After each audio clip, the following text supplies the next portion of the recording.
এই সন্ধ্যার সময় আমরা বসে আছি একটু ঘাটে, গঙ্গা আরতি হবে।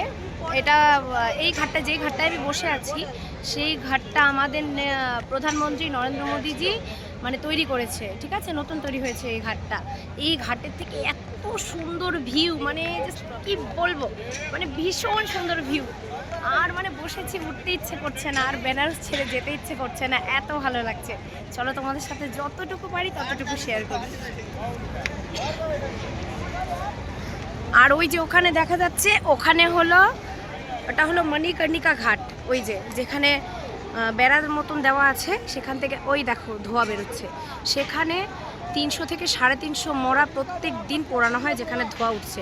তো সেখানে মানে আমরা এই দিক দিয়ে যেতে পারবো না, ঘাটের ওপর দিয়ে যেতে পারবো না, গেলে হয়তো বোটে করে, সেটা আমরা কালকে গেছিলাম, আর নয়তো রাস্তা দিয়ে মানে টোটো করে যেতে হবে, সেটা আমরা কালকেই ঘুরে নিয়েছি। তো এই হলো ভিউ, মানে ভীষণ সুন্দর। আর এই যে যেটা মোদিজি তৈরি করেছে, এই হলো সেই ঘাট। এই যে দেখো, ভীষণ সুন্দর, ভীষণ সুন্দর।